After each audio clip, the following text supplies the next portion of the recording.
Every hack needs an Ultra Star. Ain't that true? Oops.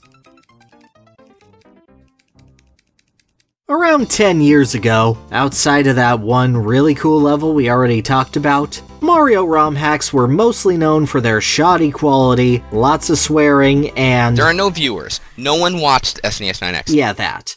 But under the surface, quietly, a scene was developing with very particular but intriguing tastes. These were the Kaizo fans. Players who would intentionally seek out games with designs so restrictive, punishing, and frankly cruel that no standard game designer would bother implementing these ideas. But in that strange space, unrestricted by conventional wisdom or fairness, a new, more powerful strain of jank was born. In no other genre can you get intentional glitch abuse, sprites that twist a player's expectations and lie to them, or the mind games that come from a well-placed Kaizo block.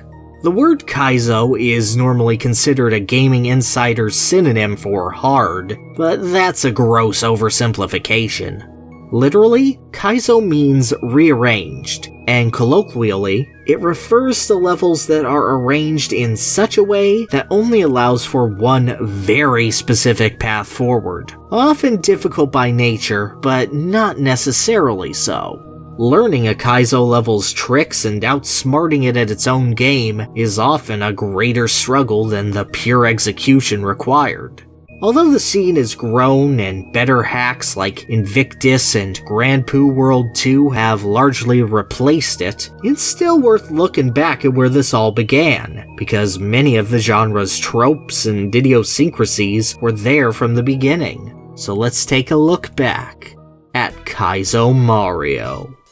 Initially developed in 2007 by T. Takamoto, Kaizo Mario immediately makes it clear what kind of game it is. Rather than the intro level being a pleasant screen to learn the story, a thwomp comes down crashing toward Mario, stopping right above Mario's skull when the info box appears. The first jump in the game will kill you before you even realize it exists. There are munchers floating everywhere, the levels have names like Death Palace and Everywhere Hurts River, and this level bluntly throws out the kanji for end at you if you miss the last jump.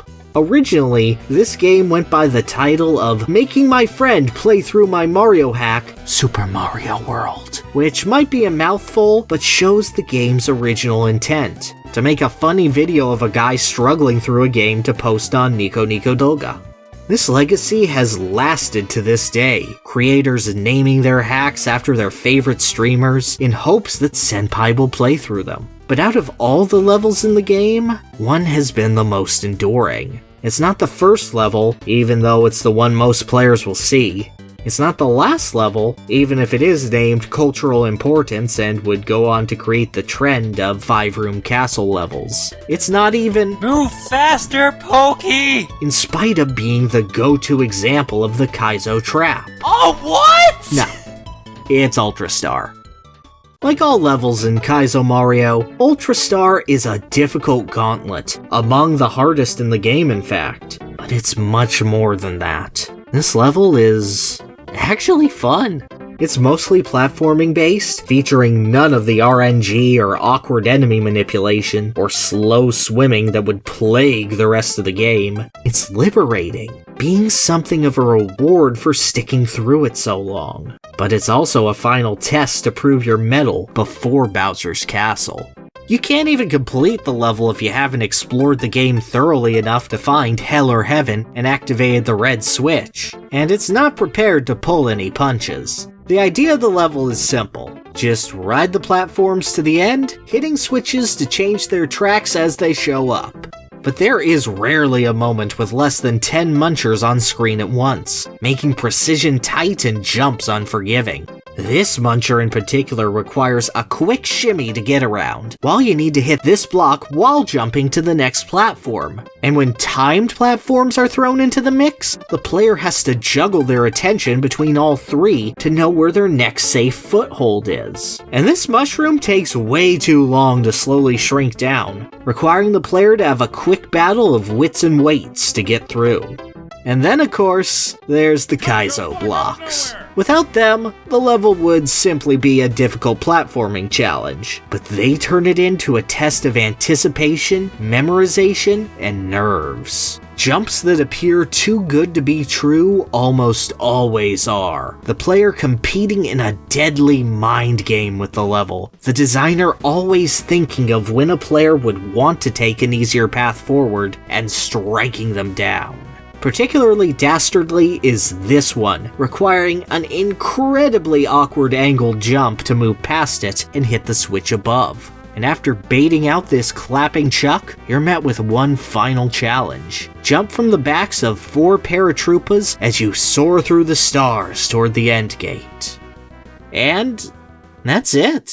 It's a pretty simple level, but it was an instant favorite for its solid platforming and rude, yet funny, trolls. Because of that, Takemoto gave it a sequel named Ultra Star Return in Kaizo Mario 2, which is even harder, with some particularly difficult item juggling in its second half.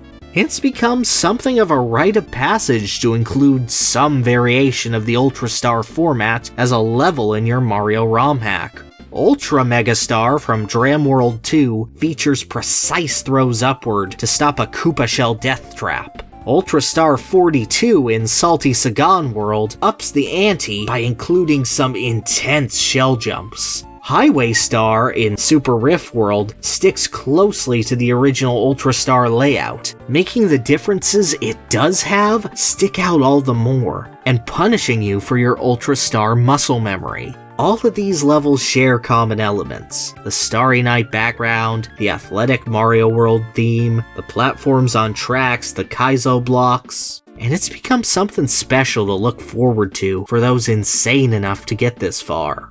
And sure, sometimes some elements might change. Plus Ultra Star in Super Ryu World 2 features different visuals and swaps out the music for the excellent Level 1 theme from Silver Surfer on the NES.